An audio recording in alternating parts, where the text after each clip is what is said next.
Армысыздар екі Пуха YouTube каналының көрермендері. Бүгін Пухаға жем-шөп беру туралы айтатын боламыз. Ең қарапайым бизнес пухаларды байлау, семірту. Пуха бордақылаумен айналысқанда басты 5 міндет: мал азығымен қамтамасыз ету, малды таңдау, мал шаруашылық базасын жайластыру, малдың денсаулығына қарау. Пухаларды семіртіп өткізу ең соңында. Ал енді малдың күнделікті жем, су, шөп беретін туралы айтып өтетін боламыз қазір. Әр күні өзінің уақытында беріледі. Таңертең міне сағат 8-де жемін береміз. Әр бас пухаға 1,5 келемен 1 келе 800 маңайында жейді. Үлкендері 1,8 жесе, кішілері аз жеп қалатындар 1,5 келе мөлшерінде жейді. Оны енді әрқайсысына өлшеп жегізіп қарап тұрмаймыз. 20 келе жемді екі жаққа төгіп береміз. Содан өздері жейді. Ал енді жемін жеп болғаннан кейін сағат 9-дар шамасында шөп саламыз. Малды талдаған кезде оның өсетініне қатты мән беру керек. Кішкене ұзындау, ет жинайтындай малдарды таңдап алу керек.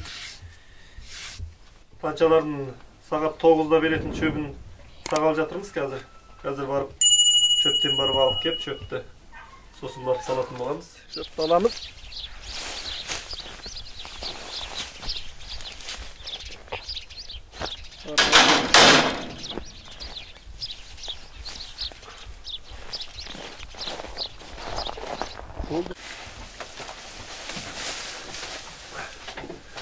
Қазір осы шөпті әптен ет саламыз.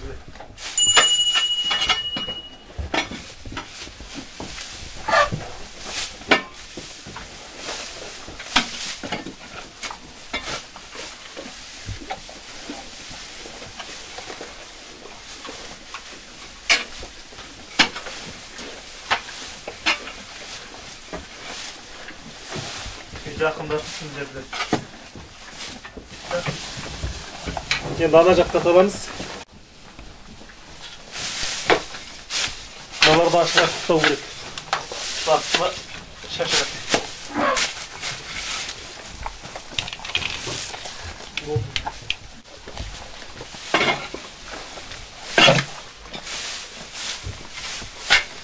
Осылай сап ұстаймыз.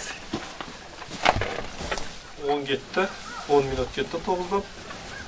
Сағат 11:30-дан кейін 12-ге таман түскі суын береміз. Одан кейін тағы бір түк шөп салатын боламыз.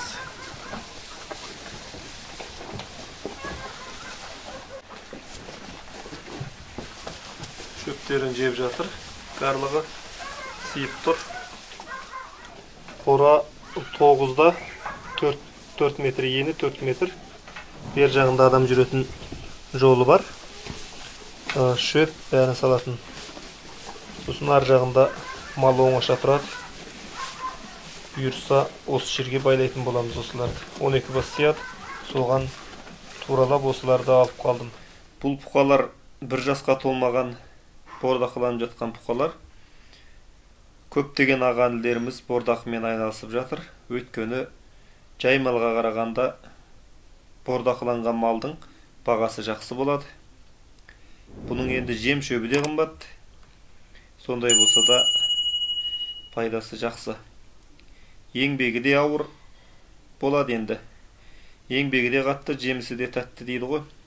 Енді бастап жүрген достар, ерінбей, жалықпай еңбек етіңіздер. Бәрі жақсы болады. Ертең салған шөптерін жеп болды.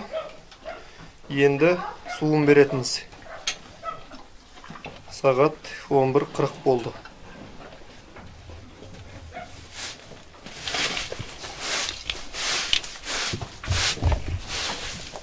Әптен тазалап сыпырып алу керек. Қазір суы таза тұру үшін. Шөптің мынандай қоқымдары қалды. Мына шлангыны Бұлай тастап қоямыз, қазір осыдан су келеді. Құдығымыз мынау. Мына шлангыны қазір анжире тұрған неге трубаға екеуін жалғаймыз. Қостық. Бұмен барады тағы ар жағына ішіне құйылады. Суда келді міне. Ағып жатыр.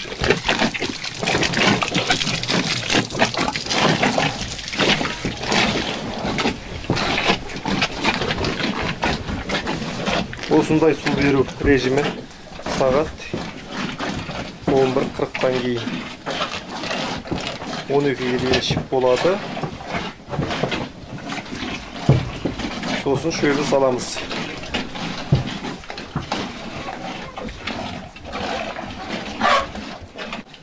Қаншалар суын ішіп жатқан кезде шөбін әкеп қойдым. Каналымызға қолдау білдіріп, лайк басып, пікір қалдырып кетіңіздер. Каналымызға жазылуды ұмытпаңыздар. Және достарыңызбен бөлісіп қойыңыздар. Видеомыз ұнап жатса. Енді қазір бір су ішіп болғаннан кейін 5-10 минут қойып қоямыз, шөп салмай. Сол кезде өздері арасынан ішпей суға қанбай қалғандар ішіп болып алады. Ішіп таусады негізінен. Сағат 12 болды. Судан кейінгі шөбі салдық. Шөбі сап жатырмыз.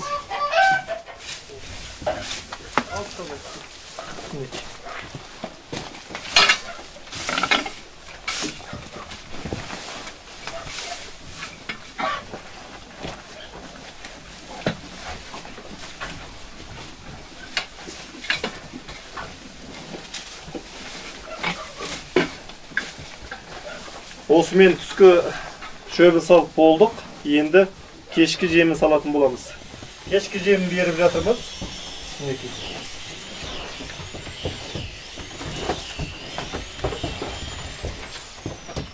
Бір жағына осында шелекпен төгеміз.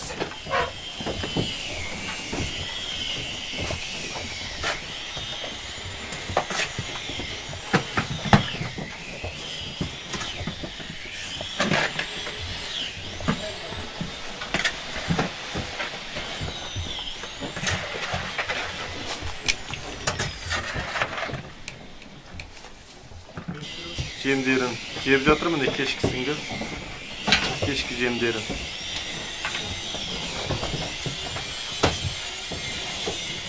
Ауыздарынан төгіп шашып, міне.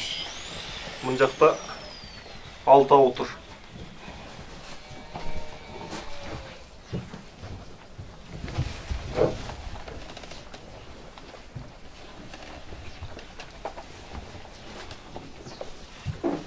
Жетіншісі болып келдім мына жаққа. 5-еу қалды. Өздері енді тойғанша жей береді.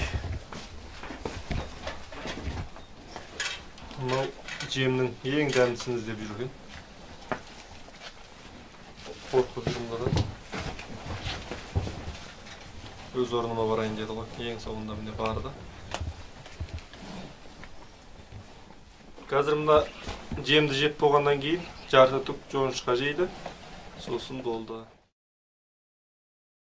Келесі кездескенше аман сау болыңыздар. Әр қазақ бай болсын.